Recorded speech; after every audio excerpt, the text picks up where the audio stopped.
और अब बात कर लेते हैं मॉनसून की मार की। पहाड़ों से लेकर मैदानी इलाकों तक बारिश और बाढ़ से हाल बेहाल हो गया है। उत्तराखंड में मौसम ने ऐसी करवट ली है कि देहरादून में तबाही ही तबाही देखी जा सकती है। देहरादून के सहस्त्रधारा में बादल फटने और भारी बारिश के चलते नदी नाले उफान पर है। अब 15 लोगों की मौत हो चुकी है। 16 लोगों के लापता होने की खबर भी सामने आई, जबकि रेस्क्यू टीम ने करीब 1000 लोगों को सुरक्षित स्थानों पर पहुंचा दिया है। उत्तराखंड के दूसरे इलाकों में भी बारिश के चलते हालात काफी ज्यादा खराब है।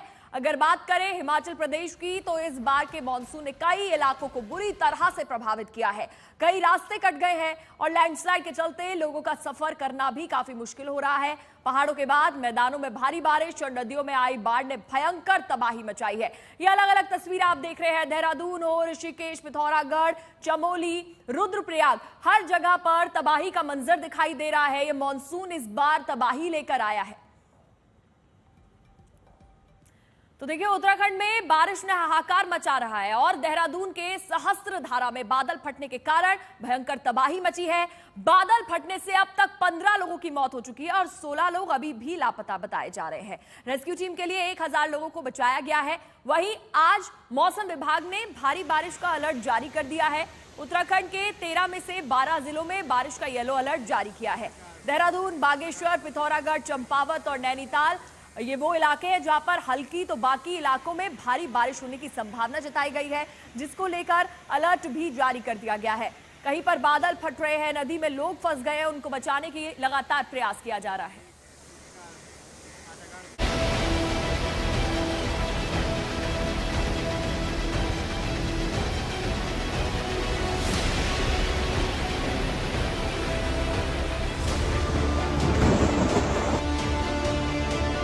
पहाड़ों पर अब भी कुदरत का कहर थमने का नाम नहीं ले रहा।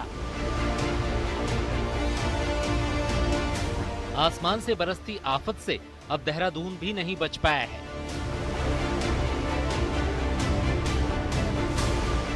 बादल फटने के बाद देहरादून में हर तरफ सैलाब के सितम की तस्वीरें हैं।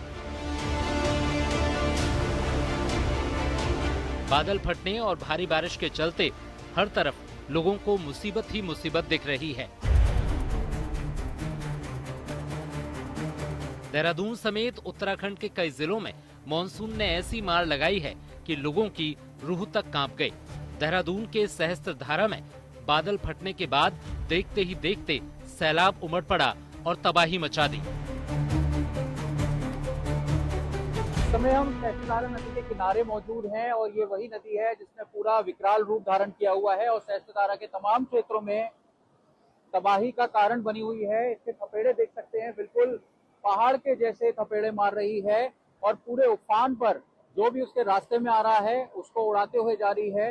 ये नदी लगातार जो है पहाड़ के किनारों को जो है बार बार जो थपेड़े मारने से नुकसान पहुंचा रही है और देखा जा सकता है किस तरह से ऊंची ऊंची लहरें जो हैं कितनी खतरनाक साबित हो रही हैं। और देर रात को जब बादल फटा तो इस नदी ने कालीघाट के पास जो तबाही मचाई है, उसके बाद पूरा सहस्त्रधारा क्षेत्र जो है वो डिस्कनेक्ट हो गया है। देखा जा सकता है कि किस तरह से लगातार इस नदी ने पूरे क्षेत्र को संभाल लिया है और इसके बाद जो आगे के जो पुल हैं जो सहस्त्रधारा को जोड़ते हैं वो भी नाजुक स्थिति में बने हुए हैं और सहस्त्रधारा के किनारे जो भी बसावटें हैं वो भी काफी नाजुक बनी हुई हैं। लोगों को नदी किनारे ना जाने की हिदायत दी जा रही है। ये तस्वीरें बताती हैं कि सैलाब कितनी तेजी से आगे बढ़ रहा है और सामने पड़ने वाली चीजों को तबाह कर रहा है। लगातार हो रही बारिश के बाद सोमवार की सुबह बादल फटने के चलते सैलाब ने सड़कों तक को बहा दिया। कई गांवों और इलाकों से लोगों का संपर्क टूट गया है।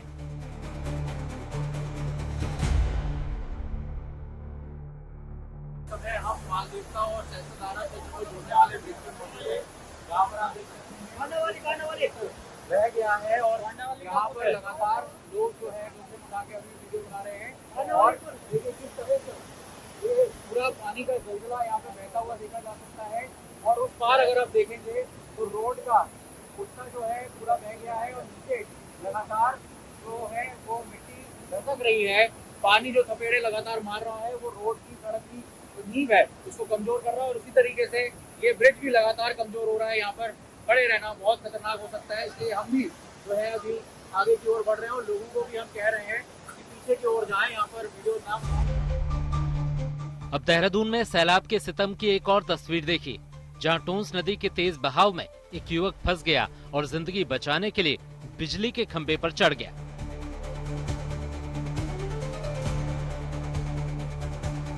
युवक को बचाने के लिए एनडीआरएफ और पुलिस की टीम एक्शन में आई और उसे बचाया गया। इस बीच खुद मुख्यमंत्री पुष्कर सिंह धामी ने देहरादून में बाढ़ प्रभावित इलाकों का दौरा किया। सभी समन्वय के साथ सभी क्षेत्रों में राहत के काम, बचाव के कार्य कर रहे हैं। मैं भी गया था, कुछ स्थानों पर देखा है मैंने भी, और हमारा प्रयास होगा कि जल्दी से जल्दी एक तो जो संपर्क मार्ग कट गए हैं, भू धसाव की चपेट में आ गए हैं, आपदा की भेंट चढ़ गए हैं, उनको फिर से चालू किया जाए। बिजली की लाइनें भी ध्वस्त हो गई हैं, पुल भी जो ध्वस्त हुए हैं, नेशनल हाईवे भी इस कारण से प्रभावित हुआ है। हम प्रयास कर रहे हैं जल्दी से जल्दी स्थिति।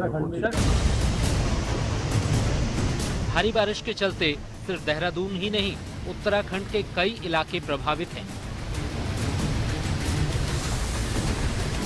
ऋषिकेश से आई इन तस्वीरों को देखिए। तेज बारिश के बाद चंद्रभागा नदी उफनाई तो कुछ गाड़ियां लहरों के बीच फंस गई। लहरों के तेज बचाव के बीच लोगों की सांसें अटक गई। लोगों के फंसे होने की सूचना के बाद एसडीआरएफ की टीम मौके पर पहुंची और नदी के बीच फंसे लोगों को रेस्क्यू किया। आप देख सकते हैं ये है बरसाती चंद्रभागा नदी, जिसका जलस्तर काफी बढ़ गया है और देर रात जो बारिश हुई उससे जलस्तर बढ़ने के कारण इसमें कई वाहन यहाँ पे फंस गए, क्योंकि भारी वाहन इसी नदी में पार्क होते हैं साइड में।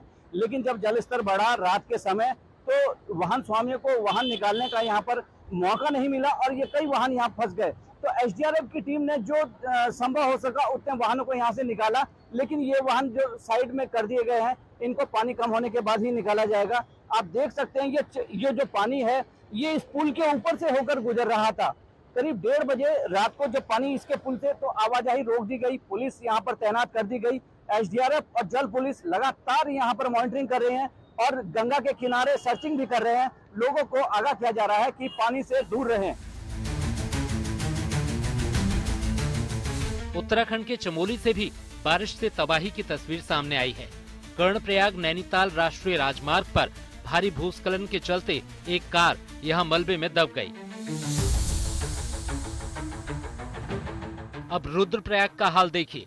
लैंडस्लाइड के बाद सड़कों पर बड़ी बड़ी चट्टानें पड़ी हैं, जो भारी बारिश के बाद आई आफत की गवाही दे रही हैं।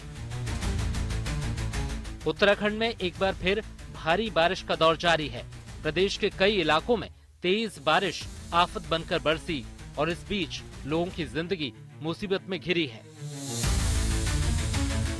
देहरादून से अंकित शर्मा और ऋषिकेश से प्रमोद नौटियाल के साथ आज तक ब्यूरो।